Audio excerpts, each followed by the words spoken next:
এবং বাংলাদেশের বাইরে পৃথিবীর বিভিন্ন প্রান্তে যে যেখান থেকে চ্যানেল আই দেখছেন আপনাদের সকলকে সাদর আমন্ত্রণ তৃতীয় মাত্রা দেখবার জন্য। প্রিয় দর্শক, কোভিড-19 বা করোনা ভাইরাস গোটা বিশ্বকে কেবল স্বাস্থ্য ঝুঁকি এবং মৃত্যু ঝুঁকিতেই ফেলে দেয়নি, এটি বিশ্বের সামাজিক, রাজনৈতিক, অর্থনৈতিক, কূটনৈতিক নানা সম্পর্কের ক্ষেত্রেও একটা বড় হুমকি হয়ে দেখা দিয়েছে।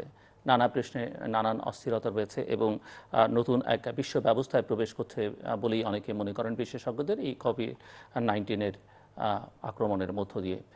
কবে নিষ্পত্তি ঘটবে, কিভাবে নিষ্পত্তি ঘটবে সেটি কেউই বলতে পারছেন এবং কোভিড কাউকেই ছাড়ছে না। পৃথিবীর প্রায় সকল দেশকেই স্পর্শ করেছে। এখানে যারা রাষ্ট্র পরিচালনার সঙ্গে যুক্ত আছেন, অর্থাৎ ব্রিটিশ প্রধানমন্ত্রী থেকে শুরু করে ব্রিটিশ যুবরাজ, বিভিন্ন দেশের মন্ত্রীবর্গ, সংসদ সদস্য এবং সাধারণ মানুষ, সবাই, শিল্পী, খেলোয়াড় কেউই বাদ যাচ্ছে না। কিন্তু কোভিডের নানান প্রতিক্রিয়া নানান ক্ষেত্রে কি হতে পারে সেটি নিয়ে সারা বিশ্ব জুড়ে নানা রকমের গবেষণা চলছে, যেমন চলছে কোভিডের জন্য ভ্যাকসিন তৈরির গবেষণাও। যাই হোক, আজকেও আমরা করোনা ভাইরাসের প্রভাব নিয়ে কথা বলবো, কোভিডের প্রভাব নিয়ে, কোভিড-19 কথা বলবার জন্য আমার সঙ্গে স্টুডিওতে রয়েছেন ডক্টর নিজাম উদ্দিন আহমেদ, একজন পাবলিক হেলথ স্পেশালিস্ট, জনস্বাস্থ্য বিশেষজ্ঞ এবং প্রধান নির্বাহী কর্মকর্তা, স্বাস্থ্য বাতায়ন সিনেসিস আইটি লিমিটেড। স্বাস্থ্য বাতায়ন আপনারা জানেন যে এই মুহূর্তে বাংলাদেশের সবচেয়ে বড় কল সেন্টার, যেটি স্বাস্থ্য খাতের জন্য এবং করোনা ভাইরাস বা কোভিড-19 নিয়ে সবচেয়ে বড় সার্ভিসটা তারা দিচ্ছেন মানুষকে সেবা, ওই অর্থে যে তথ্য দেয়া এবং মানুষের তথ্য সংগ্রহের জন্য। এর বাইরেও তিনি director global health institute, north south ইউনিভার্সিটির। আমাদের সঙ্গে কেনিয়া থেকে যুক্ত হচ্ছেন স্কাইপে ইন্টিগ্রেটেড হেলথ কেয়ার সার্ভিসেসের হেড উইনি মুনেনে, এবং আমাদের সঙ্গে যুক্ত আছেন professor doctor Rashid e Mahbub, Bangladesh medical অ্যাসোসিয়েশনের প্রাক্তন সভাপতি এবং ন্যাশনাল হেলথ রাইটস মুভমেন্টের president. Professor doctor Rashid e Mahbub, doctor Nizam Uddin Ahmed এবং উইনি মুনেনে স্বাগত আমাদের সঙ্গে যুক্ত হবার জন্য আপনাদের তিনজনকেই। Winnie Munene, welcome to the program and stay with us. Okay. Thank you very much, Zilo. Doctor Nizam Uddin Ahmed, আপনাকে দিয়ে শুরু করি। প্রচুর আমি যেটি জানি যে প্রচুর কল আসছে এখন পর্যন্ত এবং গ্রাফটা বেড়েই চলেছে আমার সামনে যেটি দেখতে পাচ্ছি। সো আমি একটু আপনাদের কাছ থেকে শুনতে চাইবো যে মানুষ যে নক করছে এবং যে তথ্য, তাতে করে আপনার অ্যাসেসমেন্টটা কি, মানে কোথায় দাঁড়িয়ে আছে আসলে আমরা? অনেক ধন্যবাদ আপনাকে এবং আজকে যারা এই প্রোগ্রাম দেখছেন তাদের সবাইকে আন্তরিক অভিনন্দন জানাচ্ছি। এই সময়ে যখন সারা বিশ্বে আমরা জানি প্রায় 200টা দেশের মতো জায়গাতে করোনা ভাইরাস নিয়ে মানুষ যুদ্ধ করছে এবং অনেক মানুষ পৃথিবী ছেড়ে চলে গেছে এবং অনেক মানুষ সুস্থ হয়ে ঘরে ফিরছে। এই প্রেক্ষাপটে স্বাস্থ্য বাতায়ন এবং যেটা ন্যাশনাল হেলথ পোর্টাল এবং ন্যাশনাল হেলথ কল সেন্টার, যেটা বাংলাদেশ সরকারের প্রতিষ্ঠিত 2016 সালে, এবং এটা ডক্টর বেজ বাংলাদেশের লার্জেস্ট হেলথ কল সেন্টার। কোভিডের আসার পরে যেটা হয়েছে, গত মার্চ মাসের 8 তারিখে যখন বাংলাদেশের প্রথম কেস ডিক্লেয়ার করা হয়, আমাদের এখানে সাধারণত যেটা হতো যে স্বাস্থ্য বাতায়নে প্রতিদিন অন অ্যান অ্যাভারেজ 4,500 থেকে 5,000 কল আসতো, যেখানে আমরা হয়তো অনেকেই জানেন আপনারা বাই দিস টাইম স্বাস্থ্য বাতায়ন যে 5টা সেবা দিয়ে থাকে। একটা হচ্ছে যে ডক্টর বেস, ডাক্তাররা সরাসরি রোগীর সাথে কথা বলেন এবং চিকিৎসা প্রদান করেন এবং সেই চিকিৎসা মোবাইলের মাধ্যমে ই প্রেসক্রিপশন আকারে সে রোগীর কাছে চলে যায়। বাংলাদেশ সরকারের স্বাস্থ্য দপ্তরেরই একটি, এটা বাংলাদেশ স্বাস্থ্য অধিদপ্তরের একটা প্রোগ্রাম, যেটা সিনেসিস আইটি লিমিটেড এটাকে ম্যানেজমেন্ট এন্ড ইমপ্লিমেন্টেশন করে। দ্বিতীয় যে সেবাটা এখানে করা হয়েছে সেটা হচ্ছে যে কেউ চিকিৎসার জন্য কল করতে পারে এবং তার রেফারেল করা হয়ে থাকে। তৃতীয়ত অ্যাম্বুলেন্স সেবার জন্য যে কেউ কল করতে পারে এখানে, এবং অ্যাম্বুলেন্সের উবার মেকানিজমে নতুনভাবে এখন লিঙ্ক করা হচ্ছে যেন সিটিজেন যে কোনোভাবে তাদের ইমার্জেন্সি প্রয়োজনে অ্যাম্বুলেন্স পেতে পারে। এর বাইরে বাংলাদেশ স্বাস্থ্য বিভাগ এবং বাংলাদেশ সরকারের স্বাস্থ্য সম্পর্কিত যদি কারো কোনো অভিযোগ থাকে সেটাও তারা জানাতে পারে। এই 5টা সেবা নিয়েই কিন্তু হচ্ছে স্বাস্থ্য বাতায়নের শুরু।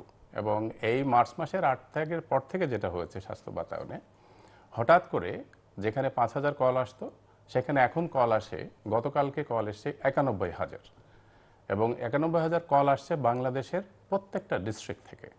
এবং প্রতিটা বিভাগ যদি আমি বলি আলোচনা করে, তাহলে দেখা যাচ্ছে সব থেকে বেশি ঢাকা বিভাগে, তারপরে চিটাগং বিভাগ, এবং তারপরেই আসছে কিন্তু বাকিগুলো একইভাবে, এবং প্রতিদিন পরিবর্তন হচ্ছে। কারণ এটাই স্বাভাবিক, পরিবর্তন হবে, বিকজ যেখানে মানুষ বেশি আতঙ্কিত অথবা যেখানে এই করোনা ভাইরাস বা কোভিড নিয়ে মানুষ আক্রান্ত, তারাই বেশি কল করছে।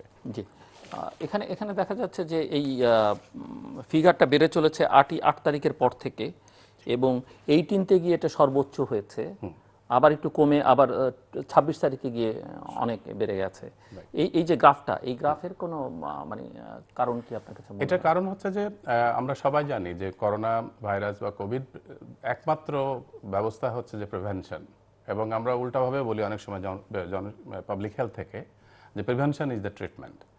সেটা হচ্ছে যে বাংলাদেশে যেটা ঘটেছে, যদি আপনি খেয়াল করেন দেখেন, বাংলাদেশে যখন আমরা 8 তারিখে প্রথম জেনেছি যে করোনা ভাইরাস এখানে আক্রান্ত মানুষ রয়েছে, এবং তারপরে বাংলাদেশ সরকার বেশ কিছু পদক্ষেপ নিয়েছে। তার মধ্যে ওয়ান অফ দ্য, আমি বলবো সব থেকে এই বর্তমান যুগের আঙ্গিকে সব থেকে ইম্পর্টেন্ট পদক্ষেপ হচ্ছে যে মানুষকে স্টে অ্যাট হোম, সমস্ত কিছুকে বন্ধ করে দেওয়া হয়েছে। একটাই উদ্দেশ্য হচ্ছে যে পিপল মুভমেন্টটা যদি বন্ধ করা যায়, তাহলে ইনফেকশন ট্রান্সমিশনটা কিন্তু কাট করা সম্ভব। এটা পৃথিবীর বিভিন্ন দেশে করেছে, সাকসেসফুল কান্ট্রিগুলো তাই করেছে। আমি আরও শুনবো আপনার কাছ থেকে যে 16263 নাম্বার, অনেকেই বলেন যে এই নাম্বারে আসলে প্রবেশ করা খুবই কষ্টসাধ্য ব্যাপার, প্রবেশ করা যায় না। যে আমরা বুঝি যে ট্রাফিকটা অনেক বেশি, কিন্তু যারা যুক্ত হতে পারছেন না তাদের জন্য কি পরামর্শ, তারা কি করবেন? এটা আমি আপনাকে ধন্যবাদ এই প্রশ্নটা তোলার জন্য এখানে, বিকজ যখন আমরা 5000 কল হ্যান্ডেল করতাম স্বাস্থ্য বাতায়নে, তখন কিন্তু আমাদের ক্ষমতা ছিল এক ধরনের, এবং কোভিড আসার পর কোভিড যেমন ভয়াবহ একটা অবস্থান তৈরি করেছে, পাশাপাশি মানুষের সক্ষমতা বাড়িয়ে দিয়েছে। এখন আমরা স্বাস্থ্য বাতায়নে প্রতিদিন 3 লক্ষ পর্যন্ত কল ধরতে পারি। ওকে, যেখানে আমাদের 15 জন ডক্টর ছিল, এখন হচ্ছে যে 3 শিফটে 150 জন ডক্টর বসে এবং 30 জন হেলথ ইনফরমেশন অফিসার বসে। কিন্তু বিষয়টা হচ্ছে যে 17 কোটি দেশের মানুষ, এবং মানুষ বাড়িতে আছে, ভেরি ডিফিকাল্ট, বাড়িতে মানুষ আছে, মানুষ অনেক মানে প্যানিক, কোশ্চেন করে, তাতে করে কিছু সময় হয়তো ধৈর্য ধরতে হতে পারে। আমরা আরো কথা বলবো আপনার সঙ্গে। প্রফেসর ডক্টর রশিদ-ই-মাহবুব, দুদিন আগে আমি আপনার একটা লেখা দেখলাম, একটি শিশু দৈনিকে, আপনার একটা প্রতিক্রিয়া, সেখানে আপনি আপনার অসন্তোষ প্রকাশ করেছেন নানান ক্ষেত্রে। সো আমরা জানি যে বাংলাদেশের সংবিধানে জনস্বাস্থ্যের সাথে নানান বিষয়ে সম্পর্কিত বেশ কিছু বিষয়ে জনগণের সর্বোচ্চ নিরাপত্তা নিশ্চিত করবার কথা বলা হয়েছে। আমরা জানি যে ইউনিভার্সাল ডিক্লারেশন অফ হিউম্যান রাইটসের আর্টিকেল 25-এ সেখানেও এই নিশ্চয়তার কথা বলা হয়েছে। বাংলাদেশের সংবিধানের অনুচ্ছেদ 18(1)-এর কথাও আমি একটু আগে উল্লেখ করলাম। সো তারপরে এই অবস্থার মধ্যে কেন এই যে আপনার মতো একজন দেশের শীর্ষস্থানীয় চিকিৎসককেও আজকে অসন্তোষ প্রকাশ করতে হচ্ছে কেন? এটা বোধহয় এক কথায় বলা যাবে না। আমাদের সরকার যেভাবে চলে, সরকারের প্রক্রিয়াটা এরকম। কারণ প্রশ্নটা হচ্ছে যে এটা যখন জানুয়ারিতে আপনার চীনে বহিঃপ্রকাশ ঘটলো, এবং তারপরে 8 তারিখে যখন আমার দেশে এটা শুরু হলো, এর মাঝখানের এই জায়গাটা তারা হয়তো তাদের মতো করে ওয়ার্ক করেছে, কিন্তু এই জায়গাটাতে যে অ্যাড্রেস করে কিভাবে কাজগুলো করবে বা আমাদের কাছে কত বড় ধাক্কা আসতে পারে সেটা তারা করেন। যেমন আপনাকে একটা একটা করে বলি, যখন বিদেশ থেকে যারা আসলো তাদেরকে কিন্তু চেকিংটা স্যাটিসফ্যাক্টরি লেভেল করা হয়নি। ঠিক একইভাবে আপনার কি বলে যে কোথায় কোয়ারেন্টাইন করে রাখবে সেটা কিন্তু তাদের জানা নেই। হঠাৎ করে দেখা গেল আপনার এই হজ ক্যাম্পে নিয়ে কিছুকে রাখলো, এবং এই জায়গাটা যদি আমরা প্রথম থেকে অ্যাটেনশন দিতে পারতাম যে আমরা যারা ওই সমস্ত জায়গা থেকে বিদেশিরা আসছে তাদেরকে কোয়ারেন্টাইন করে ইনস্টিটিউশনাল ফ্রেম আমরা রাখতে পারতাম, হয়তো তখন আমরা এর চেয়ে বেটার রেজাল্ট পাইতাম। এবং এটার হয়তো তাদেরও যুক্তি আছে, তারা এটা ওইভাবে বুঝতে পারেনি, বরাদ্দের ব্যাপার আছে, কিংবা সরকারকে বুঝাতে পারেনি। তারপরে যেটা চললো ঢিমে ঢালা মিটিং, অমুক সমুক কমিটি করছি। সেকেন্ড স্তরে কিন্তু যখন আসলো যে এটার সক্ষমতা যেটা, সেটা হচ্ছে যে ডায়াগনস্টিক যে জায়গাটা, সেটা কিন্তু এখনো আমার সবল না। আমরা যেটা দেখতেছি, আমাদের পরীক্ষা করা হয়েছে প্রায় 900-র মতো, আমরা মাত্র পজিটিভ পাইছি 50 জন বা 48 জন, মৃত্যু হয়েছে 5 জন। এটা আমার কাছে মনে হয় যে এই জায়গাটাতে আমরা যে সার্বিকভাবে যে পরীক্ষাগুলো করতাম তাইলে হয়তো আমাদের মানে একজ্যাক্ট পিকচারটা আমরা জানতে পারতাম। কিন্তু এখন কিন্তু আমরা একটা ধোঁয়াশায় আছি যে সত্যিকারের অর্থে বাংলাদেশে এই করোনা এফেক্টেড লোক কত আছে, এবং কিন্তু এখনো সেটা সম্ভব না মাস পরীক্ষা করা, কারণ আমাদের ওই ওই ওই জায়গাটা নেই। তারপরে আমরা যেটা গেলাম সেটা হলো যে কোন হাসপাতালে করব, কুয়েত মৈত্রীতে করব। আমি এর আগেও সরকারের বইয়াতে যখন কথা বলছিলাম তখন আমার প্রশ্নটা ছিল যে ডাক্তারদের সুরক্ষার কি হবে, ডাক্তারদের সুরক্ষার কি হবে, কতটা আছে, এটা কেউ কিন্তু আমাদেরকে তখনও বলেনি। ইভেন এই ধরনের ডাক্তারদের খালি প্রশিক্ষণ না, তাদের যে সাইকোলজিক্যাল মোটিভেট করতে হয় সেই জায়গাগুলো আমার কাছে মনে হয় দুর্বলতা আছে। যাই হোক, this are all blame games, what I could say, এটা দিয়ে আমাদের লাভ নাই। এখন যে অবস্থায় আমরা আছি, যেমন এখন আমাদের কুয়েত মৈত্রীতে আপনার রুগী ভর্তি করছে, চিকিৎসা হচ্ছে, ভালো হচ্ছে, that is a good things, that আমাদের ডাক্তাররা এই জায়গাটা রপ্ত করেছে। কিন্তু আমাদের যদি আমরা এখন যেটা হচ্ছে যে কোয়ারেন্টাইনে পাঠার পরে আমরা কিন্তু আমাদের এখনো ওই সময়টা পার হয়ে যায়নি যে আমাদের হাইয়েস্ট পিকটা কখন হবে। কারণ পিক আওয়ারের যে প্রিপারেশন আওয়ারের, সেটা কিন্তু আমাদের যথাযথ হসপিটালাইজেশন কিংবা আইসোলেশন এটা লাগবে। আইসোলেশনের জন্য যে জায়গাটা, সেই জায়গাটাতে হয়তো আমাদের বলা আছে অমুক জায়গায় আইসোলেশন বেড করা আছে, কিন্তু আইসোলেশনের বেডের কথা বললেই কিন্তু প্রবলেমটা সলভ হয়নি। এটার যে ফোবিয়া সৃষ্টি হয়েছে জনগণের মধ্যে, চিকিৎসকের মধ্যে, ওখানে তারা যে কাজটা করবে তার জন্য উপযুক্ত ব্যবস্থাটা আমরা কিন্তু মানে এখনো প্রস্তুতিটা ওইভাবে দেখছি না। এবং কোয়ারেন্টাইন এই ধরনের চিকিৎসা সাধারণত ডেজিগনেটেড হাসপাতালে হয়, কিন্তু আমরা অনেক সময় অনেক রকমের কথা শুনছি, ওইখানে হবে সেইখানে হবে, কিন্তু সেই জায়গাটা আমাদের কাছে মনে হয়েছে যে এগুলো অতি কথন। কোথায় হবে সেটি স্পষ্টকরণ করা, সেখানকার প্রস্তুতি নেওয়া, এবং এখনো অনেক কথা হয়েছে কিন্তু প্রস্তুতি কি আছে সেটা কিন্তু সাধারণ নাগরিক হিসাবে আমরা জানতে পাচ্ছি না, অ্যাকসেপ্ট যে প্রস্তুতি আছে বা প্রস্তুত চলবে। তারপরে যেটা আসছে, কারণ আমরা কিন্তু ভেন্টিলেটর যেটা এই রোগের যেটা সবচেয়ে মূল জায়গা, সেটা হচ্ছে যে অক্সিজেন এক্সচেঞ্জটা লাংয়ের মাধ্যমে হয় না, সেই জায়গাটা কিন্তু চিকিৎসা দেওয়া হয় না, অক্সিজেনেশন করে এটাকে করতে হয়। এখন অক্সিজেনেশন করতে গেলে যে ভেন্টিলেটর লাগবে, ভেন্টিলেটর করতে গেলে কিন্তু এরকম জায়গায় করতে হবে, সেটা হচ্ছে প্রথমত আপনার কতগুলো প্যারামিটার সেখানে লাগে, অক্সিজেন সাপ্লাই থাকতে হয়, ভালো সাকারের অ্যারেঞ্জমেন্ট থাকতে হয়, ভালো ল্যাবরেটরি থাকতে হয়, তাদের প্যারামিটারগুলো করা। এবং এইখানে যেই দলটা কাজ করবে তারা কিন্তু রেসপিরেটরি মেডিসিন, অ্যানাস্থেসিস্ট এবং ফিজিশিয়ান, তাদের একটা কম্বাইন্ড ফোর্স এইটা কাজ করবে। সেই কাজগুলো যদি না করে তাইলে কিন্তু আমরা জানি না, যদি আক্রান্ত অনেক বেশি হয়ে যায় আমরা কি করব। থার্ড হচ্ছে সরকার এখন একটা ছোট্ট প্রশ্ন করি আমি আপনার কাছে, আবার আপনার কাছে অন্য আরেকজনের কাছে যাচ্ছি, আপনার কাছে পরে আসব। এই যে বলছেন যে সংখ্যাটা কি বা জানা যাচ্ছে না, এখন তথ্য প্রযুক্তির এই সময়টাতে সারা দেশেই যেখানে সবার হাতে সেলফোন আছে, ইন্টারনেটের সংযোগ আছে, এটি কি জানা খুব দুরূহ হবে বলে মনে হয় আপনার কাছে? না, আমি দুরূহ মনে করছি না, কারণ আমরা যেটা মনে করছি যে এটা যেহেতু এখন মানে সামাজিক সাংবাদিকতা, বা কেউ যদি গোপনও করতে চায় সেটি করা সম্ভব কিনা? না না না, আমি গোপনের কথা কিন্তু না না আপনি বলছেন না, আমি বলছি না না আপনি বলছেন না। এটা জানাটা যাবে, কিন্তু জানা যাওয়ার পরে যেই জায়গাটায় আমাদের পৌঁছতে হবে, যদি নাম্বারটা বেশি হয় সেই জায়গাটা কিন্তু আমাদের প্রস্তুতি নিতে হবে। এবং আমরা কিন্তু ওয়ার্ল্ডের বিশ্বের অভিজ্ঞতা নিয়ে বলছি যে আমাদের এখানে যে জায়গাটা, কারণ সন্দেহ পোষণটা কিন্তু আরো হচ্ছে, বিদেশিরা এখান থেকে চলে গেছে এই সংখ্যার প্রেক্ষাপটে, তারা বাংলাদেশ ছাড়ছে, সুতরাং তাদেরই বা কি এখানে যাচ্ছে এটা আমরা বুঝি না। তো এই জায়গাটা আমাদের সংশয় রয়ে গেছে। এবং থার্ড যেটা আসবে যে চিকিৎসা কেন্দ্রগুলোকে আপনার কিন্তু হয়তো এখানে আমাদের খরচ হবে, কিন্তু ওই চিকিৎসা কেন্দ্রগুলো সুসজ্জিত করাটা এখন দায়িত্ব। থার্ড যে জায়গাটা আসতেছে সেটা হলো যে আমাদের ভেন্টিলেটর সাপোর্ট পাওয়া যাবে না, এটা আমরা ধরেই নিয়েছি। কারণ অতি তাড়াতাড়ি এই 16 কোটি লোকের মধ্যে কতজন এফেক্টেড হবে তাদেরকে সাপোর্ট আমরা দিতে পারবো, এবং সেই পরিমাণে আমার হিউম্যান রিসোর্স এবং ইয়েগুলো প্রস্তুতি নাই, উন্নত বিশ্ব পারে না। তো সুতরাং সেই জায়গাগুলোতে আমরা যদি এটাকে এখন একটা সীমাবদ্ধের মধ্যে আনতে পারি, তাহলে হয়তো আমরা ওই জায়গাটায় যেতে পারবো না।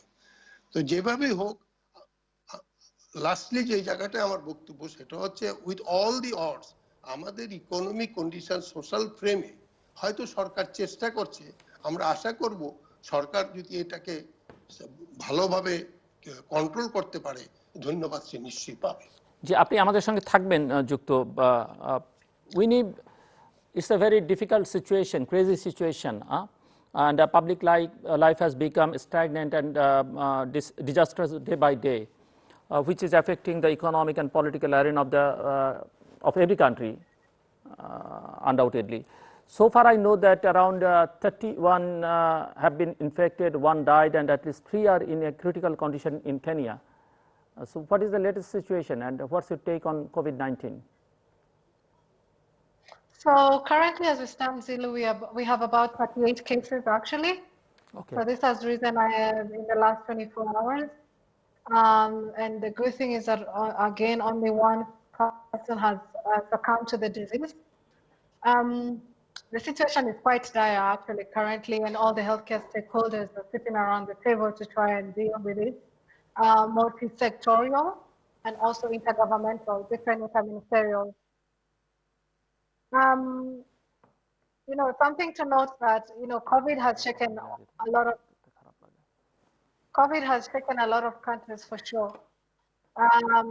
We can see that there's a report actually that the IMF has removed about 883 billion USD from emerging markets. And this, of course, includes Kenya and other African countries.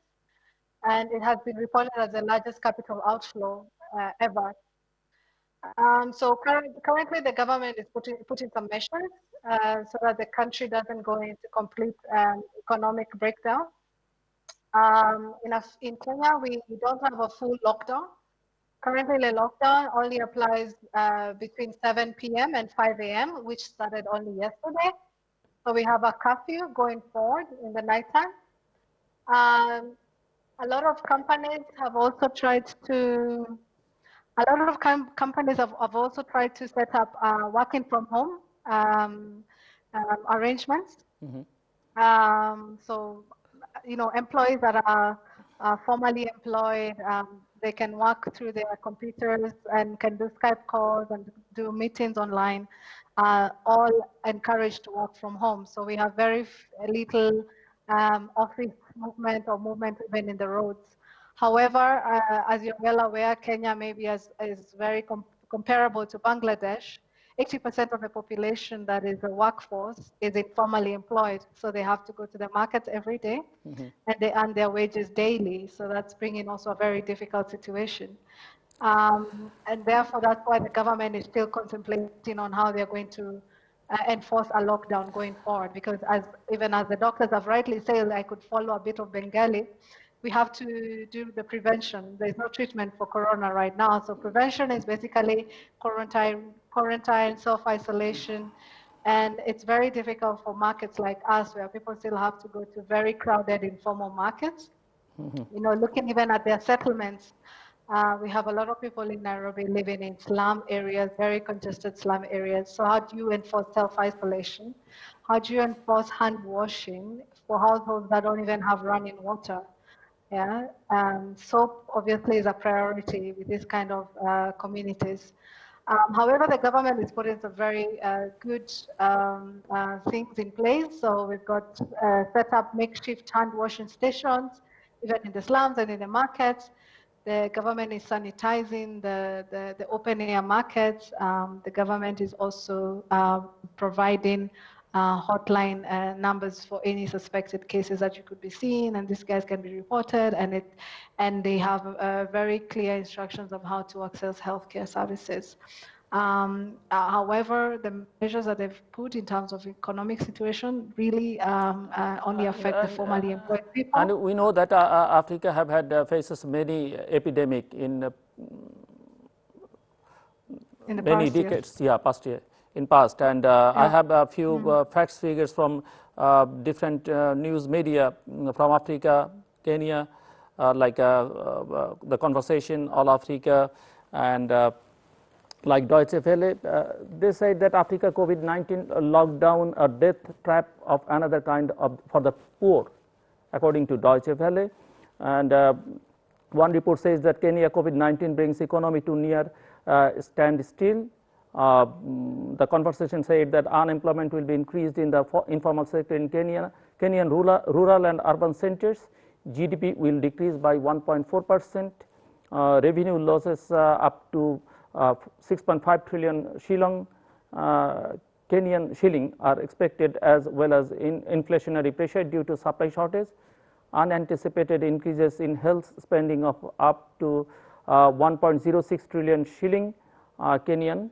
The International Air Transport Association estimates that airlines will lose up 11.3 trillion shilling in passengers revenues if the virus spreads further. Tourism and agricultural sectors are at a severe risk.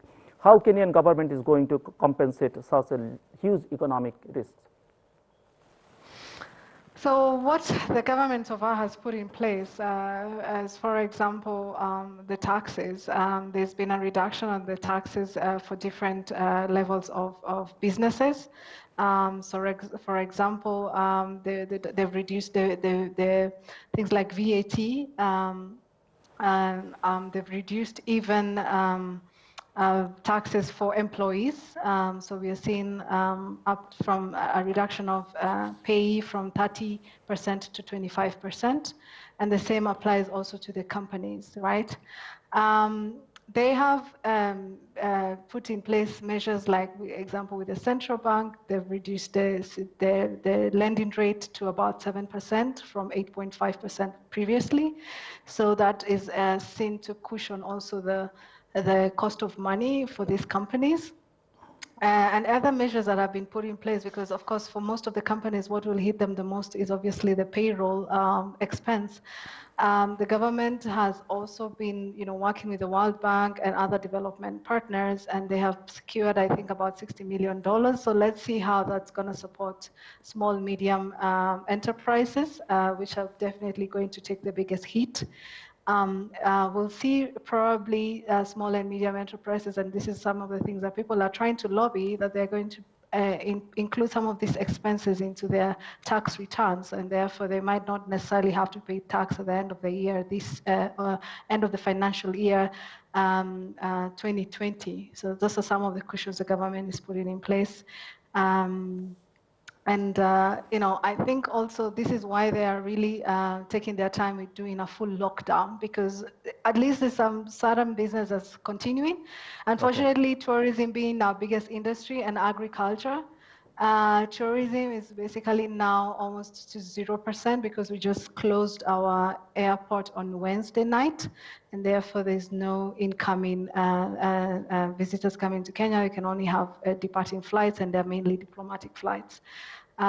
So for agriculture, it obviously is a huge issue. We can still continue to produce, but there's an issue of supply chain because there's not so much movement. People are not buying, people are really buying the basics of what they need. So, a lot of farmers are also probably going to see a lot of their produces either not being bought or going bad. Okay, stay with us. Dr. Nizam, আমরা দেখছি যে আপনাদের স্বাস্থ্য বাতায়নের September 2015 থেকে 27 March 2020 পর্যন্ত 57,62,321টি call আপনারা receive করেছেন sofa, এবং পহেলা মার্চ থেকে 27 মার্চ পর্যন্ত 7,571,টি, এবং এখানে একটি ফিগার্স আসছে যে ঢাকায় 43%, চিটাগং থেকে 20%, অন্যান্য ডিস্ট্রিক্টে। সারা দেশকেই কাভার করে তো নিশ্চয়ই? হ্যাঁ, এটা সারা দেশে এবং যে কোনো জায়গা থেকে কল করতে পারে। বাট এই হিসেবটা বের করলেন মানে? আমাদের যে কল আসে, যেমন গতকালকের কল ছিল হচ্ছে 81,000, এবং 81,000 আমাদের সিস্টেমটাই এমনই, যখনই কোনো কল আসে অটোমেটিক কল নাম্বার এবং লোকেশন আমরা ট্র্যাক করতে পারি, এবং এটা অল রেকর্ডেড। তো আপনারা কি 64টি জেলা থেকেই কল পাচ্ছেন নাকি কোনো জেলা বাইরে আছে এখন? না, 64টা জেলা থেকেই পাচ্ছি, এবং কোনো জেলা থেকে অনেক বেশি পাচ্ছি। যেমন ঢাকা চিটাগং আমরা দেখতে পাচ্ছি, স্বভাবতই হলো বেশি ঢাকা চিটাগং, বিকজ মানুষ জানে বেশি ১/৬০-৬৩ সম্পর্কে। কিন্তু এর বাইরে আমরা পাচ্ছি বরিশাল দেখতে পাচ্ছি, বরিশাল থেকে পাচ্ছি। বাট আমার একটা প্রশ্ন, আমরা জানি যে যেই সব জায়গাগুলো থেকে, যেমন মাদারীপুর, শরীয়তপুর, সেখানে প্রচুর বিদেশি মানে প্রবাসী বাংলাদেশে এসেছেন এবং কোথাও কোথাও লকডাউন করা হচ্ছে, কিন্তু সেখানকার কলের চেহারা তো মানে আরো বেশি হওয়ার কথা। আমরা যদি ডিস্ট্রিক্ট ওয়াইজ দেখি, এখানে যেহেতু ডিভিশন ওয়াইজ দেখাচ্ছি আমরা যদি ঢাকার মধ্যে পড়ছে, তার ঢাকার মধ্যে পড়ে যাচ্ছে। আমি যদি আমার ডেটা থেকে আপনাকে বলি, আমাদের টপ 10 ডিস্ট্রিক্ট কোথা থেকে আমরা সব থেকে বেশি কল পেয়েছি লাস্ট 1 উইকে, তার মধ্যে সব থেকে টপ 10 ডিস্ট্রিক্টের কল এসেছে চিটাগং, নোয়াখালী, গাজীপুর, মানিকগঞ্জ, ওদিকে রংপুর এবং আপনার খুলনার দিক থেকে এসেছে সাতক্ষীরা থেকে। এবং সব থেকে মানে ইন্টারেস্টিং ব্যাপার যেটা সবার জানা দরকার, যে কল আসার সাথে সাথে বাংলাদেশ সরকারের কিন্তু একটা স্ট্যান্ডার্ড চেকলিস্ট আছে। যে কোনো আমাদের যে ডাক্তার কল নিচ্ছে, ইটস নট অনলি কল, এটা একটা স্বাস্থ্য সেবা সেন্টার এবং ডাক্তারকে কিন্তু তার চেকলিস্ট ফলো করতে হচ্ছে। এবং তাতে করে আমরা কিন্তু অনেক ক্ষেত্রে কল নেওয়া হচ্ছে, জবাব দেওয়া হচ্ছে এবং স্বাস্থ্য সেবাটাও দেওয়া হচ্ছে এবং সেখান থেকে একটা অ্যাসেসমেন্ট করা সম্ভব যে যারা কল করেছে, যেমন ৮১,০০০ কল করেছে, তার মধ্যে থেকে যে রিস্ক ফ্যাক্টরগুলো আমরা দাঁড় করিয়েছি WHO স্ট্যান্ডার্ড গাইডলাইন অনুযায়ী বাংলাদেশ সরকার যেটা দিয়েছে, তাতে করে কিন্তু একটা মেজারমেন্ট করা সম্ভব যে কত পার্সেন্ট বা কতগুলো কলের মধ্যে আমরা রিস্ক দেখতে পাচ্ছি এবং সেগুলোকে আমরা আইডেন্টিফাই করি সেপারেটলি, এবং যেটা স্বাস্থ্য অধিদপ্তরের একটা গাইডলাইন আছে। এবং তাদেরকে কিন্তু আমরা ফলো আপ কল করছি আবার, যে গতকালকে যে বলেছে, আমরা জানি একজন বিদেশ থেকে এসছে এবং তার জ্বর ছিল, আজকে তার গলা ব্যথা বেশি হয়েছে এবং অন্যান্য উপসর্গগুলো বেড়ে যাচ্ছে, তখন কিন্তু আমরা ফলো আপ কলগুলোও করছি যে সে সত্যিই কি মানে আপনার কোভিড-19-এর সিমটম সাইনগুলো তার মধ্যে অ্যাপিয়ার করছে, তাহলে কিন্তু আমরা ফার্স্ট স্ক্রিনিংয়ের পরে টেস্টিংয়ের জন্য কিন্তু আমরা রেফারেল করছি, যেটা গভর্নমেন্ট বলছে যে যে সমস্ত জায়গাগুলোতে রেফারেল হবে, যেমন এখন ঢাকার বাইরেও টেস্টিংয়ের ফ্যাসিলিটি হয়েছে। সুতরাং আমাদের জন্য সুবিধা হয়েছে, আমরা যারা কল করছে তাদের সেবা দেওয়ার জন্য, যেমন চিটাগংয়ের মানুষকে ঢাকায় আসার প্রয়োজন নেই, সুতরাং চিটাগং থেকেই তারা টেস্ট করতে পারবে। সিমিলারলি ঢাকাতে যে অনেকগুলো সেন্টারে হচ্ছে, সো এটা একটা সুবিধা কিন্তু তৈরি হয়েছে। আরেকটা বিষয় যেটি দেখা যাচ্ছে যে প্রফেসর রশিদ-ই-মাহবুব, আপনি একটু শুনবেন, ডক্টর নিজাম, দুজনেই শুনবেন আপনারা, যে মানুষ যা জানতে চায় আসলে এই স্বাস্থ্য বাতায়নে ফোন করে বা কল সেন্টারে, সেগুলো হচ্ছে করোনা ভাইরাসের প্রতিরোধের উপায়গুলো কি কি, একই পাত্রে খেলে কি করোনা ছড়ায়, বেশি পানি খাওয়ার সঙ্গে করোনার সম্পর্ক কি, ধূমপান বন্ধ করলে করোনা ভাইরাসের আক্রমণ থেকে বাঁচা যায় কিনা, করোনা ভাইরাসের ডায়াবেটিক রোগীদের ঝুঁকি কেমন, আমার প্রতিবেশী বিদেশ থেকে আসছে কিন্তু কোয়ারেন্টাইনে যায়নি, আমরা কি প্রশাসনকে জানাবো, আমার আগে থেকে শ্বাসকষ্ট রোগ আছে, করোনা ভাইরাস থেকে বাঁচতে আমি কি করতে পারি? এই প্রশ্নগুলো আমরা, এগুলো টপ 10 কোশ্চেন আমরা তুলে এনেছি, এরকম অনেক কোশ্চেন আসে। যদি এটাকে আমরা ভাগ করি, এই কোশ্চেনের ধরনগুলো কি, একটা আপনি কোশ্চেন থেকে দেখছেন মানুষ অনেক প্যানিক, অনেক ক্ষেত্রে আতঙ্ক থেকে প্রশ্ন করছে এবং নিজে জানে যে তার স্মোকিংয়ের সাথে অথবা তার খাদ্যাভ্যাসের সাথে হয়তো বা কোথাও সম্পর্ক রয়েছে কি রয়নি, এটা না জানাটাকে কিন্তু সে একটা অনিশ্চয়তার মাঝখানে পড়েছে। তার মানে একটা হচ্ছে আমাদের করতে হবে যেটা আমরা বলছি বারবার করে, এবং স্যার বলেছেন যে স্বাস্থ্যকর যে খাদ্যাভ্যাস বা স্বাস্থ্যকর জীবন ব্যবস্থা আমাদের, সেটাকে জোরদার যদি করা যায়, তার মানে কি? তার মানে এখন যেমন আমরা সবাই বাড়িতে আছি, বাড়িতে থেকে আমাদের কি করা উচিত? আমি বাড়িতে আছি, সারাদিন ঘুমাচ্ছি, তাহলে কিন্তু খুব বেশি লাভ হলো না। কিন্তু সেখানে আপনার সঠিক পরিমাণ ব্যালেন্স ডায়েট খাওয়া এবং প্রচুর পরিমাণ তরল জাতীয় পানীয় খাওয়া, এবং আমরা বারবার বলছি এবং WHO থেকেও বলা হচ্ছে যে শুধু বাড়িতে লকডাউন করা মানে বাড়ির মধ্যে বন্দি নয়, বাড়ির মধ্যেও মানুষ একটু হাঁটাচলা করতে পারে এবং একটা স্বাভাবিক নিয়মের মধ্যে জীবনটাকে নিতে পারে। পাশাপাশি এই জিনিসগুলো অনেক জায়গায় এসছে, যেমন আমরা সবাই জানি যে করোনা ভাইরাস বা কোভিড-19 নিয়ে যে কনফিউশন রয়েছে, যেমন আমাকে সবসময় আমাদের এখানে আপনি শুনে খুশি হবেন যে 150 জন ডাক্তার ডিউটি করতে আসে প্রতিদিন, সকাল থেকে পরের দিন সকাল পর্যন্ত। এবং আজকে আমি বলতেই চাই এই জন্য যে অনেক কথা আমরা বিভিন্ন মিডিয়াতে শুনছি এবং স্যারও সুন্দর করে বলেছেন যে আজকে এই রোগ প্রতিরোধের জন্য কিন্তু মানুষ অনেক উৎসাহী এবং সাহসী ভূমিকায় আছে, শুধু ডাক্তাররা না, এন্টায়ার হেলথ ওয়ার্কাররা, তাদেরকে সাপোর্ট করছে এন্টায়ার প্রশাসন, বাংলাদেশ সরকার তার সাধ্যমতো চেষ্টা করে যাচ্ছে। স্বাস্থ্য বাতায়ন তার একটা বড় উদাহরণ, যে আমাদের মতো দেশে প্রতিদিন 80,000 মানুষকে স্বাস্থ্য সেবা দেওয়া একজন ডাক্তারের দ্বারা, একজন ইনফরমেশন অফিসারের দেওয়া, এবং এই পার্টিকুলার করোনা ভাইরাসের উপরে কিন্তু একটা বিরাট রকম সহায়তা আনছে। আরও দুটো জায়গাতে আমার কাছে মনে হয় খুব গুরুত্বপূর্ণ, যেটা বারবার মানুষকে বলা প্রয়োজন। মানুষ বাড়িতে আছে এখন, বাড়িতে থেকে এক হলো যে আমরা একটু আগে শুনেছি কেনিয়া থেকে বলেছে এবং স্যারও বলেছেন যে স্বাস্থ্যের পরেই কিন্তু যে জিনিসগুলো আমাদের মাঝে আসবে, আমাদের যে সামাজিক এবং ইকোনমিক যে অবস্থানগুলো, সেই জন্য কিন্তু আমাদের সাশ্রয়ী হওয়া প্রয়োজন।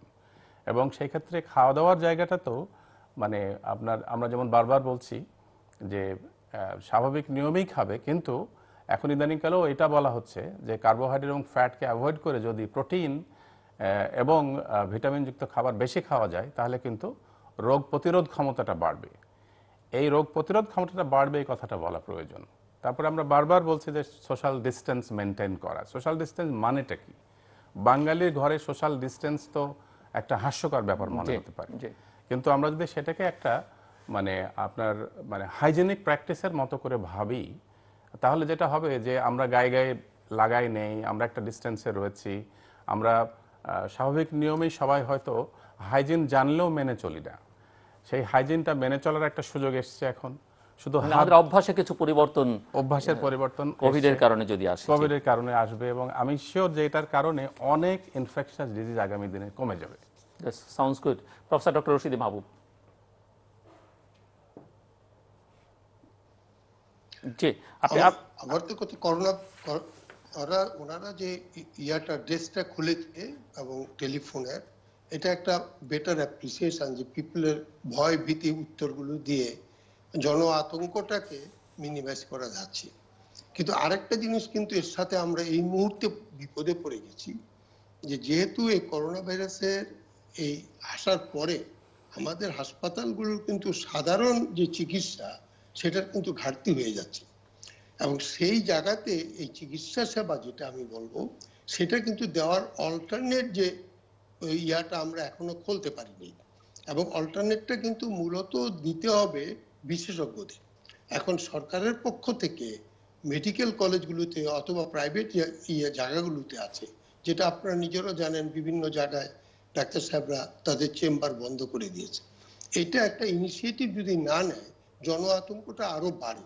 সুতরাং সরকারের এখানে কিন্তু আবার একটা দায়বদ্ধতা রয়ে গেছে, যেহেতু আইটির বেনিফিটটা নেওয়া যায়, এটা কিন্তু প্রত্যেকটা মেডিকেল কলেজে হাসপাতালে বিশেষজ্ঞদের দিয়ে তাদের ওই কলগুলোকে অ্যাটেন্ড করে তাদের চিকিৎসা ব্যবস্থাটা দেওয়া যায় কিনা।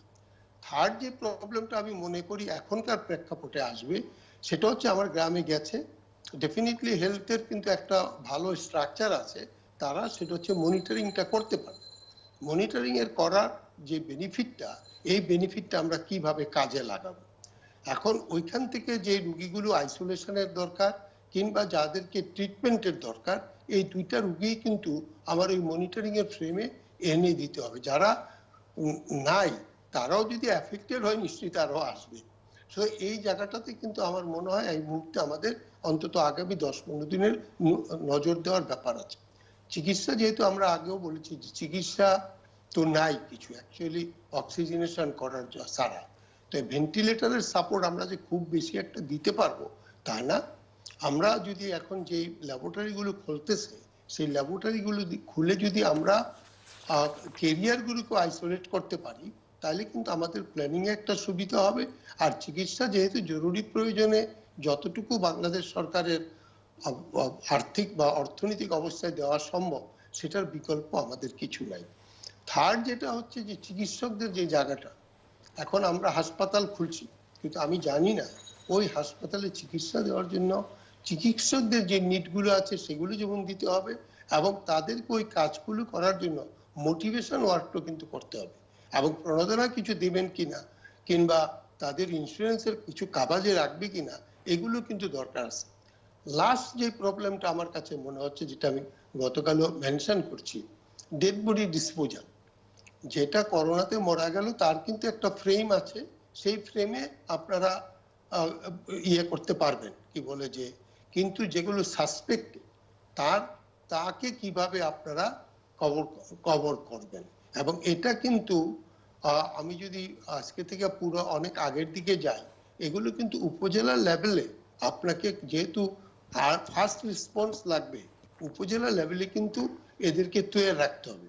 সেই তৈরিটা রেখে, এবং ওইটাও একটা মোটিভেশনাল ওয়ার্ক আসবে যারা সাসপেক্টেড মারা গেছে তাদেরকে কিন্তু আপনার ওই বুঝ দেওয়া এবং সেটাকে ডিউলি করা, এইগুলো যদি করেন তাইলে হয়তো আমরা কিছুটা মুক্ত হব।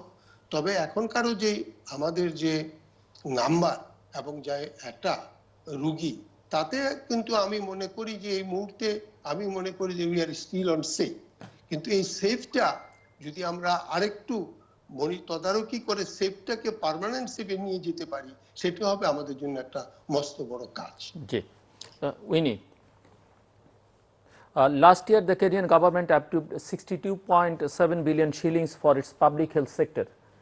It's not good enough for a country like Kenya. Even the Guardian reported community infections could happen anytime, but experts said Kenya doesn't have the resources to cope. Why governments are so careless in every country regarding public health issues? How this situation can be improved in future? Yes, that's very correct, Zilu. So we are seeing getting only allocation of about 5% of our GDP to health, as opposed to what was actually signed and declared. It's called the Abuja Declaration, where the government signed and said they'll be giving about 15%. So we have a deficit of about 10%. Obviously, the big reason is because most of the governments are depending on donors and development partners, and especially because of the diseases that we've previously seen. You talked about it already, infectious diseases, HIV, we've been tackling malaria, tuberculosis. So a lot of these programs and disease areas are covered by donors and by development partners, and therefore the government almost takes a back seat in terms of thinking about investing for healthcare. And the Kenyan government hasn't taken any economy relief package yet, so far I know, and they are waiting for the World Bank and IMF rescue packages. Am I right? Yes, that's correct. So how yeah, is it possible to tackle the crisis by depending on others? Is it possible to bring back the Kenyan economy to keep it stable after the crisis? Obviously, it will not be sustainable, and I think obviously there's a big encouragement within the business community to drive internal business within themselves, because obviously also our economy has been, depending a lot on in terms of imports and exportations as well. So we want to use more Kenyan-made products. So that's what some of the business community leaders are pushing for. And also to drive to have the collaboration within the African Union. So we have the agreement that has been signed very recently, where we're opening trade. It's open trade for all the African countries, and we're trying to put more better, preferable measures and economic environment for all the countries to trade with each other in Africa, including Rwanda, giving all the African countries a free visa. So those are some of the things that, some of the visionary leaders are putting in place. In Kenya, we can see obviously the government is obviously seeing more allegiances with China, where they're now taking the lead in terms of world leaders, from the Asian side of the continent. So we are seeing a lot of bilateral conversations with China and with other Asian countries to just support Kenya's economy and support more trading with them, even tourism, selling tourism to these countries, and also selling agricultural produces to Asia. So we are trying to scale up in terms of locally manufacturing, which is something that we had not really focused on. And also within the president's 4 pillars was in terms of healthcare and trying to drive universal healthcare. So we're trying to drive that every household has its own insurance, signed out for them. And this will obviously cushion the issue of buying out of pocket for healthcare, which is causing a lot of financial catastrophes for people in this part of the world. So we can see the pillars that the government has put. Agriculture was also one of them. So supporting produce in the country, and also supporting by providing a market outside of the country. I think if we sort of focus our energies in terms of making these 3 important things efficient, we could probably bounce back. We are not the only ones. Obviously, all the countries are seeing themselves, there's going obviously to be a decline in terms of economic performance for all the countries around the world. And what is encouraging is that the global leaders are speaking to each other, the African leaders are speaking to each other and seeing how to deal with the issue together. But according to Deutsche Welle, African countries are still in a dilemma on how they are going to save their economies from total collapse. Are they right? Yes, that's very correct. So you would see that different countries are taking different interventions. For example, Rwanda is on a total lockdown for the next 21 days, right? And for them, they're thinking we better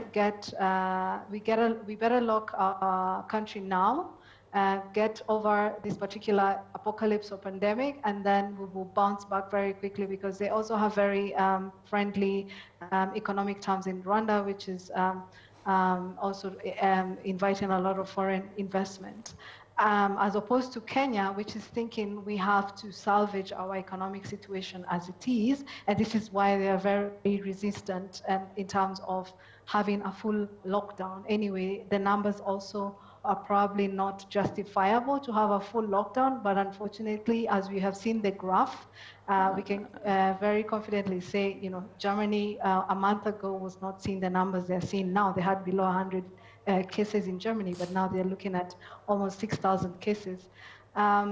So Kenya has taken the approach of saving what they can, see 50%, and then 50% we have to let it go down the drain as we try to protect ourselves from getting more infections in the country.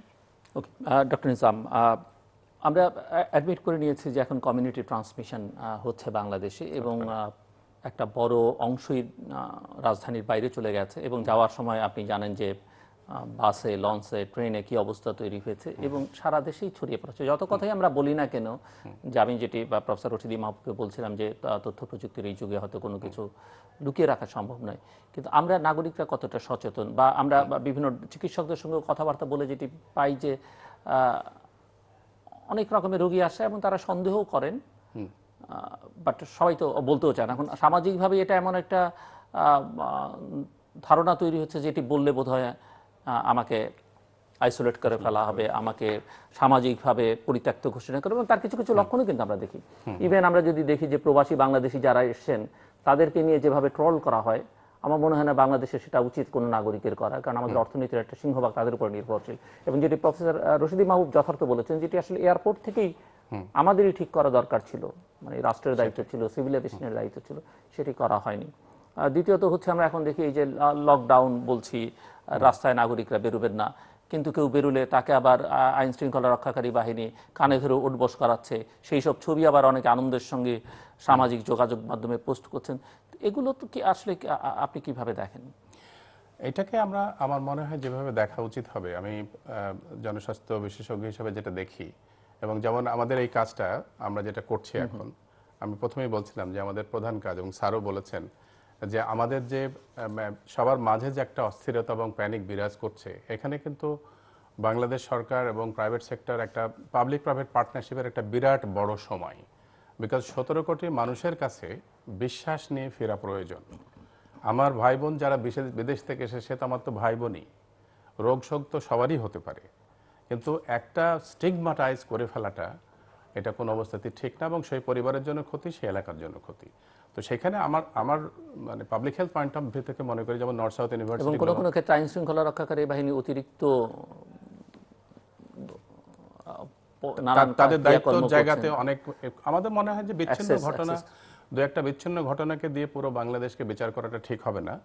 আমি শুধু এটুকু বলতে চাই, যেমন আপনার সবার মাঝে একটা দায়িত্ববোধের জায়গা রয়েছে। রোগটা তো আমাদের কাছে প্রিয় নয়, কিন্তু মানুষটা তো প্রিয়, অবশ্যই দেশটা প্রিয়। এবং এখানে যেটা আমরা দেখছি, যেমন এক্সাম্পল ক্রিয়েট করেছি আমরা এখন, যে নর্থ সাউথের university global health institute, Bangladesh সরকারের স্বাস্থ্য বিভাগ, সিনেসিস আইটি, স্বাস্থ্য বাতায়ন, এই যে সম্মিলিতভাবে একটা প্রচেষ্টা, এবং প্রায় 100-150 জন ডক্টর যে ডিজি হেলথের কন্ট্রোল রুমে কাজ করছে, আইডিসিআরে কাজ করছে, এবং স্বাস্থ্য বাতায়নে কাজ করছে, এবং তথ্য দিয়ে কিন্তু মানুষকে আমরা বোঝানোর চেষ্টা করছি, শুধুমাত্র টেলিফোনের মাধ্যমে নয়, সোশ্যাল মিডিয়াতেও কিন্তু মানুষকে আশ্বস্ত করার চেষ্টা করা হচ্ছে। এবং একটা জিনিস আমরা বলছি, এখন বলা শুরু করেছি, করোনা কিভাবে ছড়ায় না, এটা আমাদের বলা উচিত। করোনা ছড়ায় বলে মানুষকে যেভাবে আতঙ্ক করেছি, করোনা কিভাবে ছড়ায় না সে কথা জোর দিয়ে বলা উচিত। প্রতিটা বাড়ির যে দায়িত্বে আছেন, যে ওই বাড়ির প্রধান, তার দায়িত্ব তার বাড়ির সম্বন্ধে কথা বলা। প্রতিটা এলাকায় আমাদের দেশ হচ্ছে one of the best country in the world, কারণ হচ্ছে যে ভেরি ওয়েল স্ট্রাকচার্ড কান্ট্রি। আমাদের একটা ইউনিয়ন লেভেলে যদি যাই আমরা, 9টা ওয়ার্ড আছে, একটা উপজেলা পরিষদ আছে, একটা ভেরি সিস্টেমেটিক অ্যাডমিনিস্ট্রেটিভ লেয়ার আছে। ইস্যুটা হচ্ছে যে আমরা কত দায়িত্বশীলভাবে এই করোনা প্রতিরোধে, এটা লাইক যুদ্ধ। আমরা কেউ কেউ দেখছি সোশ্যাল মিডিয়াতে ছবি দিয়েছেন 1971 সালের সেই বন্দুকের যুদ্ধ আর 2220 সালের সেই যুদ্ধ। তো সবাই এখন গ্লোবালিও বলছেন, তো এটা তো যুদ্ধই।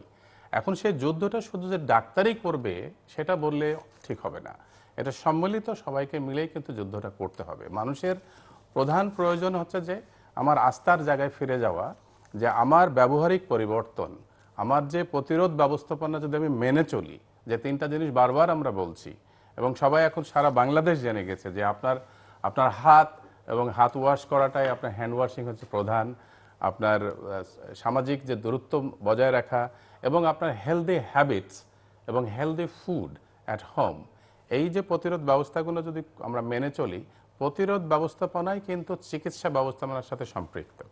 এবং সেই হিসাবে public health point of view থেকে এবং আমরা সব জায়গায় এক কথা বলার চেষ্টা করছি যে মানুষকে আশ্বস্ত করতে হবে।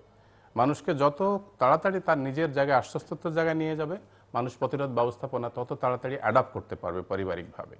এবং দ্বিতীয়ত হচ্ছে যে আমরা যে দায়িত্বে যেখানেই থাকি না কেন, সরকারি, বেসরকারি, আধা সরকারি বা পাবলিক প্রাইভেট পার্টনারশিপের কথা বলছি আমি, প্রত্যেকেই কিন্তু দেশের জন্য আমাদের দায়িত্ববোধ রয়েছে। কোভিড-19 প্রিভেনশন শুধুমাত্র একা সরকার করবে এটাই আমরা ভাবি কেন? নাগরিকের কি কোনো দায়িত্ব নেই? আমরা স্বাস্থ্য বাতায়ন থেকে প্রতিটা নাগরিকের কল পেলে আমরা শেষে বেলা একটু বলি, আপনি আপনার স্বাস্থ্যের জন্য দায়িত্বপূর্ণ, যে প্রয়োজনীয় সেবাটা আপনি সরকার বা বেসরকারি থেকে নিতে পারেন। সেই জায়গাটায় আমরা সবাইকে উৎসাহিত করা প্রয়োজন। এবং আমরা বিশ্বাস করি যে যেভাবে সবাই এখন পার্টিসিপেট করছে এবং সবাই তথ্য জানছে, এখন তথ্য জানলে হবে না, তথ্য মানতে হবে এবং মানাতে হবে। সেটা খুবই সে ইম্পর্টেন্ট। জায়গায় যেন আমরা সহনশীল ভূমিকাটা নিয়েই পারিবারিকভাবে এবং নিজস্ব এলাকাতে এবং দেশে সব জায়গায় যে দায়িত্বে আছি, সেটা যদি আমরা করতে পারি তাহলে কোভিড-19 বাংলাদেশ, স্যার যেটা বলেছে, বাংলাদেশ পৃথিবীর একমাত্র মডেল হবে যে বাংলাদেশ এটা প্রিভেনশন করেছে এবং বাংলাদেশ প্রমাণ করেছে যে এই প্রতিরোধ ব্যবস্থাপনা মেনে চললে 17 কোটির মতো গিজগিজে মানুষ থাকে যে দেশে, সে দেশও কোভিড-19 প্রিভেনশন করতে পারে। প্রফেসর রশিদ-ই-মাহবুব, ডক্টর নিজাম কি একটু অতিরিক্ত আশাবাদী কিনা? জি না, অতিরিক্ত আশাবাদী না। কতগুলো ইন্ডেক্স যেটা হচ্ছে সাউথ ইস্ট এশিয়াতে, ধরেন পাকিস্তানের যে অবস্থা তাতে আমাদের অবস্থা ভালো, নেপাল, ভুটান হয়তো আরো ভালো। একটা জায়গায় যেটা ওই যে কেনিয়ার যে অভিজ্ঞতাটা আমি আপনার কিছুটা বলছি, আমাদের জিডিপি 1% স্বাস্থ্য খাতে ব্যয় হয় না। আমার বাজেটের অনলি 4.7% আমাদের দেয়, কিন্তু সেটা কিন্তু বেতন ভাতা দিয়ে ওগুলিতেই চলে যায় এবং পরবর্তীকালে যে সমস্ত জিনিসগুলো কেনাকাটা করতে হয় তা আপনি নিজেও জানেন যে সেখানে কি ঘটনা ঘটে। তা আমার যেটা ধারণা, বর্তমানে বাংলাদেশের যে ফিজিক্যাল ইনফ্রাস্ট্রাকচার আছে তাতে যদি লজিস্টিক দিয়ে এবং আমরা যদি বাজেট বৃদ্ধি করি, তাইলে এই দেশের জনগণকে কিন্তু আমরা একটা সুন্দর স্বাস্থ্য ব্যবস্থাপনায় নিয়ে আসতে পারবো। আর আমি এখনো বলবো, কারণ নিরাশ হয়ে তো লাভ নেই, কারণ এখন যেই জায়গাটায় আসছে, সরকারের প্রতি আমার 2-3টা অনুরোধ থাকবে, যত তাড়াতাড়ি পারে তারা যেন ওই ল্যাবরেটরিগুলোকে আপগ্রেডেড করে আপনার অন্তত পরীক্ষাটা করে। হাসপাতালে আইসোলেশনটা আমরা করতে পারবো, কিন্তু ইয়েতে যে আইসিইউ সেটা করা এত অল্প সময় খুব কঠিন হবে। সেই প্রেক্ষাপটে আমি আশাবাদী, কিন্তু বর্তমানে এইটা যদি আরেকটু আগে নিত, তাহলে আমাদের যেই কাজগুলো এখন করতে হয়েছে হয়তো এটা নাও করতে হতে পারে। তা আমি মনে করি আমাদের দেশে কিন্তু উদ্ভাবনী শক্তি অনেক আছে, জনগণকে ঐক্যবদ্ধ করা যায় যদি বোঝানো যায়। আর আপনাকে সেটি আমাদের মূল শক্তি। রিসোর্স আমাদের কম আছে, কিন্তু জনগণের উদ্দীপনা এবং জনগণের একজনের সাথে আরেকজনের যে সাহায্য সহযোগিতার হাত, সেটা কিন্তু আমার এখানে পৃথিবীর অন্য যে কোনো দেশের চেয়ে আমার এখানে মানে ভালো। কারণ এটা যেহেতু আমরা হোমোজিনাস পিপল এবং উই নো ইচ আদার। এই জায়গাটা আমাদের জন্য একটা আসল জায়গা। তবে আমি আবারও শেষ কথাই হচ্ছে যে আগামী কয়টা দিন আমাদের জন্য খুব ক্রুশিয়াল, এবং ওখানে আতঙ্ক না হয়ে আমাদের কিন্তু কাজগুলো করা, এবং সরকারের প্রতি আমার অনুরোধ থাকবে তারা যেন আরো বেশি সচেতন হয়, তাইলে এই কাজগুলো তাড়াতাড়ি যদি করে দিতে পারে জনগণ আশ্বস্ত হবে। এটাই হচ্ছে আমার শেষ বক্তব্য। Winnie, I know that your academic interests on global health and access to healthcare initiatives, universal health coverage realization, government and regulatory affairs policy and advocacy for health. So my question to you that do you think that it could stop much before when corona was an epidemic and now an pandemic? What do you think? And how did you find whose role on this? World Health Organization. Zilu, thank you for the question. Obviously, this is something that we are seeing for the first time, and we cannot really, blame anyone or say, what could have been done better, because we are learning as we go, to be honest, and to be very fair to some of the leaders that are spending sleepless nights to figure out how we're going to get out of this particular apocalypse. I like to call it apocalypse. Seeing as it's new and seeing the shift also in terms of globalization and the world being a global village, people are moving around much more than they were before. And this is what was foreseen with other outbreaks and other flus and other pandemics who are mainly constrained within countries and were not basically inter-country, because there was not so much movement, there was not so much probably trade, there was not so much tourism. People, nowadays you have a home around the world, you can switch back and forth depending on which type of the season we are in. Are we in winter, are we in summer, autumn? So I don't want to technically blame anyone, and the truth is a lot of things are being implemented as we continue to learn, as we continue to see data, as we continue to see trends.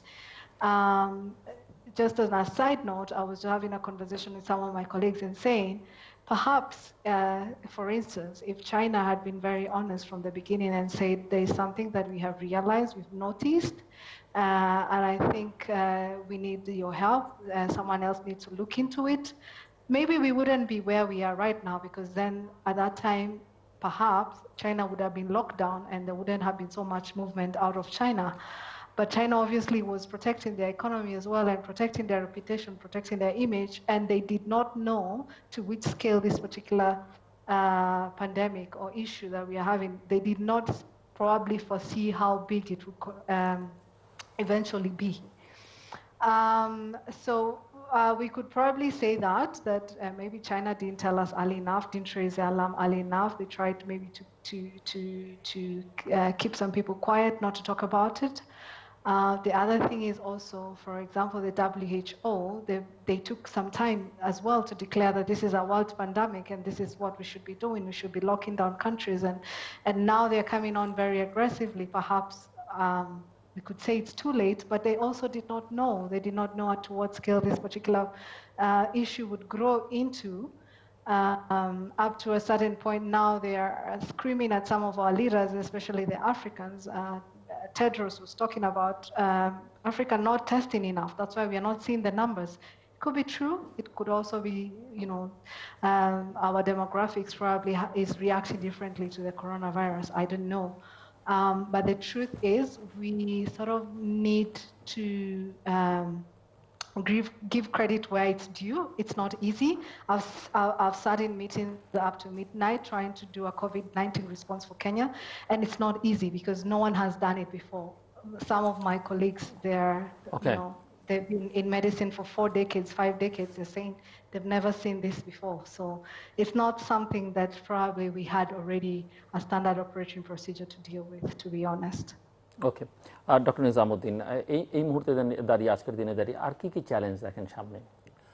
আমি যেটা নিজে দেখছি সেগুলো মোকাবেলা করবার জন্য কি করণীয়, খুব ছোট্ট করে আমরা শেষের দিকে। আমরা গ্লোবাল হেলথের আওতায় এবং পাবলিক হেলথ অ্যাপ্রোচ থেকে যে চ্যালেঞ্জগুলো দেখছি যেটা মোকাবেলা করা প্রয়োজন, সেটা হচ্ছে যে peoples health is the prime, এবং মানুষ তার নিজের স্বাস্থ্যকে ভালোবাসে এবং মানুষ তার নিজের শান্তি চায়।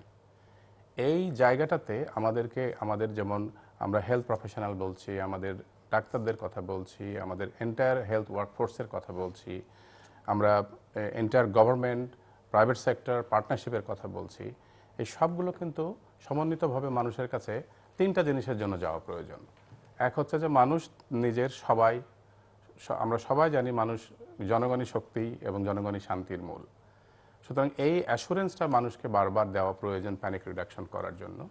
2 নম্বর হচ্ছে যে এটা বাংলাদেশের বিষয় নয়, এটা ন্যাশনাল ইস্যুও নয়, এটা গ্লোবাল হেলথ ইস্যু, এবং আমরা সবাই বলছি যে এর প্রতিকার বা এর ট্রিটমেন্ট জানা আমাদের সবার নেই, কিন্তু যেটা জানা আছে এবং যেটা মানলে হবে এবং প্রমাণিত যে কয়েকটা কান্ট্রি, সেটা প্রতিরোধ ব্যবস্থাপনাকে শক্তভাবে ধরতে হবে ব্যক্তিগত পর্যায়ে, পারিবারিক পর্যায়ে এবং এলাকা ভিত্তিক পর্যায়ে, তাহলে কিন্তু মানুষ বেনিফিট পাবে। তৃতীয়ত হচ্ছে যে এখানে multi sectoral collaboration, entire government approach WHO বলে, এবং আমাদের দেশ এই কাজ অনেকবার ভালো করেছে। তার বড় উদাহরণ আমরা ইমিউনাইজেশন প্রোগ্রামের কথা বলতে পারি, বড় উদাহরণ আমরা ডেঙ্গু প্রিভেনশনের কথা বলতে পারি। সুতরাং আজকে এখন যেখানে দাঁড়িয়ে আছি আমরা, প্রতিরোধ ব্যবস্থাগুলো আমরা জানি, আমরা নিজ দায়িত্বে যদি এটা মানি এবং মানানোর জন্য মানুষকে সহায়তা দিই এবং বিশ্বাস দিয়ে, তাহলে আমার বিশ্বাস যে বাংলাদেশ এই যুদ্ধে জয় করবে। ধন্যবাদ। Winnie, COVID-19 is going to change social, political, economic order as well as world order drastically. How it's going to affect Kenya both nationally and internationally? For Kenya, definitely we're going to see obviously more seriousness in terms of healthcare funding and public amenities funding. I think it has come to the realization of some of the leaders that, you know, some of these things that could attack our countries, it doesn't discriminate based on your political class, based on your economic class, you know. So we are seeing that now political leaders are going to start thinking about providing social equities regardless of, you know, what kind of economy we are, because we keep saying, okay, countries like Kenya, African countries, we have a lot of poverty, and there is amenities for the region, there's amenities for the poor, but the realization of some of these things that are coming out because of the pandemic, I think these conversations now will be top of the list, right? We are seeing that, for example, in our country, in Kenya, if anyone got sick, when you're in the political class, our ministers, our presidents, everyone who basically has a government post would fly to London, would fly to South Africa. The not so richer ones would probably fly to Asia, India to get treated. But now you get your COVID, you have to be treated in your own country. And it's mainly being treated in the government facilities as well, because at some point, we don't have so many ICU beds in the private facilities, right? So there will not be enough for them. So I think in that case, you know, our political leaders will start to align themselves to provide social equity within countries and to learn from some of the countries that are really dealing with the COVID and have almost managed to flatten the curve, if I must say so, and see what they did, how the systems were placed that allowed for some of these positive results in terms of managing COVID-19. The other thing is, if our systems and if our policies were set in place for the benefit of a population, we wouldn't see some of the economic dips that we are going to experience. So I think later on they're going to think about putting in systems to avoid such disastrous situations. Thank you. Professor Rashid e Mahbub, আমরা একেবারে শেষ প্রান্তে খুব ছোট্ট করে যদি বলেন যে আপনার ফাইনাল রিমার্কস এবং সেই সঙ্গে বড় চ্যালেঞ্জ কি দেখেন আপনি? বড় চ্যালেঞ্জ তো আমি আবারও বলছি যে বড় চ্যালেঞ্জ হচ্ছে আগামী 10 দিনের মধ্যে আমাদেরকে কতগুলো জিনিস প্রস্তুত থাকতে হবে। সেটা হচ্ছে যে গভর্নমেন্ট যে ডেজিগনেট হসপিটালগুলো করেছে, ইট মাস্ট বি প্রপারলি মানে ইকুইপড। এটা যদি না করা যায় তাহলে কিন্তু জনগণের যে বিশ্বাসটা সেটা কিন্তু চলে যাবে। অ্যাট দি সেম টাইম গভর্নমেন্টের আরো কতগুলো নতুন পলিসি আছে, সেটা হচ্ছে যে সমস্ত বাংলাদেশের চিকিৎসা ব্যবস্থা এর বাইরেও তো অনেক রুগী আছে, এত বড় একটা দেশ, তাদের একটা চিকিৎসা ব্যবস্থাপনা সরকারের অল্টারনেট ভাবে পাবলিক সেক্টর থেকে দাঁড়া করাতে হবে। এবং থার্ড যেটা হচ্ছে যে এই জায়গাতে আমাদের যে আজকের এই শিক্ষা, ভবিষ্যতে আমাদের যে মানে মেডিকেয়ারটা যে দুর্বলতাগুলো আছে সেগুলোকে অ্যাড্রেস করে how better we can do, তার জন্য কিন্তু এখন থেকেই শিক্ষা নেওয়া দরকার। এবং এপিডেমিওলজিক্যালি এই প্রবলেম গ্লোবালি আমার মনে হয় আরো আসবে এবং আমাদেরকেও তার প্রস্তুতি নিয়ে রাখতে হবে। এবং with all the best let us win this problem now and so we can plan better for future. এবং সরকার এই কাজটা করলে আমরা খুশি হব। ধন্যবাদ doctor Nizam Uddin Ahmed, professor doctor Rashid-E-Mahbub এবং Winnie Munene. Winnie, thank you very much indeed for joining us. ধন্যবাদ আপনাদের তিনজনকেই। দর্শক, কথা হচ্ছিল কোভিড-19 এবং তার নানান প্রতিক্রিয়া নিয়ে। আমার অতিথিরা মনে করেন যে এই ধরনের এপিডেমিক বা প্যান্ডেমিকের হয়তো আরও মোকাবেলা করতে হবে সামনে। তার জন্য প্রস্তুতি হচ্ছে যে প্রত্যেকেই যেন মনে করি আমার স্বাস্থ্য আমার, এবং তার জন্য আমি যেন সর্বোচ্চ সতর্কতা সজাগ থাকি এবং আমাদের অভ্যাসে অনেক রকমের পরিবর্তন আনতে হবে, সে কথা বলা হয়েছে। এবং সেই সঙ্গে এটি মোটামুটি স্পষ্ট, বাংলাদেশ থেকে শুরু করে পৃথিবীর সবচেয়ে উন্নত দেশটি প্রত্যেকেই জনস্বাস্থ্যের ব্যাপারে খুব একটা মনোযোগ দেয়নি, অবহেলা করেছে, এর গুরুত্বটা অস্বীকার করেছে। এবং প্রত্যেকটি রাষ্ট্রের মধ্যেই দেখা গেছে যে এক ধরনের অস্বীকারের প্রবণতা, তার ফলেই আসলে এটি অনেক বেশি বিস্তৃত হয়েছে। সেই জায়গা থেকে আমাদের সরকারগুলো এবং নাগরিকদেরও অনেক কিছু শেখার আছে এবং সামনে অনেক বড় চ্যালেঞ্জ আছে। ঢাকা থেকে অনেকেই দেশে গ্রামের বাড়িতে গেছেন, আবার অফিস খুললে তারা কবে অফিস খুলবে, যদিও এখন পর্যন্ত বলা হচ্ছে 4 তারিখ পর্যন্ত ছুটি, তারপরে তারা যদি ফিরে আসেন সেখানে কি পরিস্থিতি হবে, কী ধরনের পরিস্থিতি মোকাবেলা করা হবে। চিকিৎসকদের জন্য, হসপিটালগুলোর জন্য প্রয়োজনীয় ব্যবস্থা, যেগুলো ইকুইপমেন্টস দরকার, সেগুলো যদি নিশ্চিত না করা যায় তাহলে হয়তো একটা বড় চ্যালেঞ্জ হিসেবে এগুলো থাকবে। বা আমরা আশা করব যে অনেক দুর্যোগ আমরা মোকাবেলা করেছি, বাংলাদেশ করেছে, পৃথিবী করেছে, এই দুর্যোগও আমরা মোকাবেলা করতে পারবো। এবং সবচেয়ে বড় কথা যে এর থেকে একটা বড় শিক্ষা গোটা পৃথিবীর জন্য, পৃথিবীর মানুষের জন্য, এবং সেই শিক্ষাটা আমরা ভবিষ্যতে কাজে লাগাবার চেষ্টা করব। দর্শক, আমাদের সঙ্গে থাকবার জন্য অসংখ্য ধন্যবাদ। আপনাদের সবার জন্য শুভকামনা।